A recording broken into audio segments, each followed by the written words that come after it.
மூத்த பத்திரிகையாளர் திரு பிரியன் நம்மோடு இணைப்பில் இருக்கிறார். அவரிடம் பேசலாம். வணக்கம் திரு பிரியன். வணக்கம். இப்போ முதலமைச்சர் மு க ஸ்டாலின் மதுரையில் பேசியிருக்கிறார். குறிப்பாக இந்த திருப்பரங்குன்றம் விவகாரத்தை அவர் பேசியிருக்கிறார். முக்கியமாக இது பிளவு ஏற்படுத்தும் ஒரு முயற்சி, இது நல்ல அரசியல் இல்லை என்ற கருத்தை முன்வைத்திருக்கிறார். எப்படி பாக்குறீங்க? ஏற்கனவே சிஎம் ஒரு ட்விட்டர் எக்ஸ்தலத்துல போட்டிருந்தாரு. அதாவது மதுரைக்கு தேவை வளர்ச்சி அரசியலா அப்படின்னு. அந்த ட்விட்லயே உங்களுக்கு எல்லா விஷயத்தையும் அவர் கன்வே பண்றார். நடக்கிறது திருப்பரங்குன்றத்தில் நடக்கிறது அரசியல் என்ற விஷயத்தை அவர் கன்வே பண்றார். ஒரு ஆண்டாண்டு காலமாக கடைபிடித்து கொண்டு வருகிற ஒரு மரபு, அதை தொடர்ந்து மெயின்டைன் பண்ண வேண்டிய பொசிஷன்ல இருக்கிற அரசாங்கம், அதை சேலஞ்ச் பண்ணக்கூடிய அளவுக்கு வருகிற தீர்ப்பு, அதுவும் தனிப்பட்ட ஒருவருக்கான ஒரு அனுமதி, போய் ஏற்றத்துக்கான அனுமதி, இதெல்லாம் அப்புறம் மத்திய அரசு சட்டம் ஒழுங்கு மாநில அரசுடைய பிரச்சனை, அதுல மத்திய அரசு பாதுகாப்பு படையை இழுத்து விடுற ஒரு விஷயங்கள், இதெல்லாம் பார்க்கும்போது அந்த கோவில் நிர்வாகம் தான் அதை மெயின்டைன் பண்றாங்க. மலையை எந்த ஒரு கோர்ட்டோட ஆர்டரா இருந்தாலும் அது டைரக்ஷன் கோவில் நிர்வாகத்துக்கு தான் கொடுக்கணுமே தவிர தனிப்பட்ட மனிதர்கள் போய் ஏற்றுறதெல்லாம், பொது இடங்கள்ல ஏற்றுறதெல்லாம் தவறான ஒரு முன்னுதாரணம். நாளைக்கு இன்னொரு கோவில இன்னொன்னு சொல்லுவாரு, அவருக்கு பர்மிஷன் கொடுப்பாங்களா? இன்னொரு கோவில வேற ஒருத்தர் இது மாதிரி தான் இருந்து அந்த காலத்துல சொல்லுவாரு, அதுக்கு பர்மிஷன் கொடுப்பாங்களா? இதெல்லாம் அவசரமா தீர்மானிக்கக்கூடிய ஒரு விஷயமா? எதற்காக இந்த அவசரம்?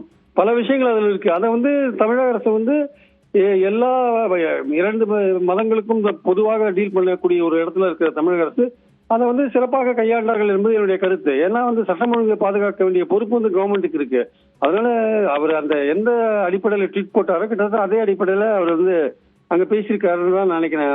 சிஎம் அவர்கள் பேசியிருக்காங்க. இந்த பேச்சு அவர் எந்த விதமான ஒரு பிளவுவாத அரசியலுக்கும் தமிழ்நாட்டில் இடம் கிடையாது என்பதை மீண்டும் வலியுறுத்தக்கூடிய ஒரு விஷயமாக அவருடைய பேச்சு இருக்கிறது நம்ம பாக்குறோம். நம்ம இருந்தாலுமே நாட்டின் பல பகுதிகளில் இது போன்ற காரியங்களை செய்து கொண்டு அரசியலை வளர்த்துக் கொண்டு ஓட் பேங்கை வளர்க்கிற ஒரு சூழல் இருக்கிறதுனால தமிழகத்துல இருக்கிற அந்த ஐடியாலஜிக்கலான ஒரு பேக்ரவுண்டோட இருக்கிற ஆட்சி, திராவிட மாடல் ஆட்சி இது போன்ற விஷயங்கள ஒரு சமய நல்லிணக்கம், சமத்துவம் போன்ற விஷயங்கள்ல தெளிவா இருக்கிற திராவிட மாடல் அரசு கண்டிப்பாக இதுல ரொம்ப ஆர்வம் காட்டி இதை தடுக்கக்கூடிய விஷயங்கள், பிளவுவாத அரசியலை தடுக்கக்கூடிய ஒரு விஷயத்துல தீவிரமா இறங்குறாங்கன்றதுதான் அவர் காமிச்சிருக்காரு.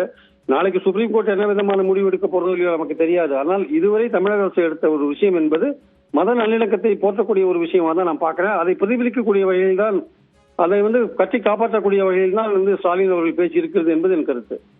அதே போல அமைதியின் பக்கம் நிற்கும் மதுரை மக்களுக்கு நன்றியும் அவர் தெரிவித்திருக்கிறார். இதற்கு முன்பாகவே தமிழ்நாட்டில் இந்த அரசியல் எடுபடாது என்ற ஒரு கருத்தினை அவர் முன்வைத்திருந்தார். அப்போது மற்ற மாநிலங்கள்ல இது மாதிரியான விவகாரங்கள் நடைபெறுது, தமிழ்நாட்டில் அது எடுபடாது அப்படின்ற ஒரு ஒப்பிட்டு தானே இங்க குறிப்பிட்டு காமிக்கிறார். கண்டிப்பாக. அதாவது திருப்பரங்குன்றத்து மக்கள் அன்னைக்கு அந்த பந்த் கால்ஃபார் பண்ணாங்க. அந்த இந்து அமைப்புகள்லாம் பந்த் கால்ஃபார் பண்ண போது மதுரை மக்கள் அதுக்கு எந்த ஆதரவும், குறிப்பா திருப்பரங்குன்றம் மக்கள் அதுக்கு எந்த ஆதரவும் கொடுக்கறத நம்ம முக்கியமா கவனிக்க வேண்டிய அவசியம் இருக்கு. அதனால எந்த ஒரு பாரம்பரியம் மிக்க ஒரு மரபு சார்ந்த ஒரு விஷயங்களை ஒரு அரசியல் ரீதியா மாற்றுவதற்கான ஒரு முயற்சி எந்த மட்டத்துல நடந்தாலுமே அதை எதிர்க்கக்கூடிய அளவுக்கு இங்க இருக்க அரசாங்கம் மட்டுமில்லை, இங்க இருக்க மக்களும் ஒரு நல்லிணக்கத்துக்கு, அந்த நல்லிணக்கத்தின் அடிப்படையில அந்த மக்களும் ஒரு எதிர்ப்பு குரல் கொடுப்பார்கள் என்பதுதான் இன்னைக்கு பந்துக்கு எந்த விதமான ஆதரவும் இல்லாத ஒரு விஷயம் நமக்கு காட்டியதை பார்த்தோம் நம்ம. அதனால மற்ற மாநிலங்களில் ஈடுபடுற விஷயங்கள் தமிழ்நாட்டில் எடுபடாது என்பது என்னுடைய கருத்து. கருத்துக்களை பதிவு செய்தமைக்கு நன்றி திரு பிரியன்.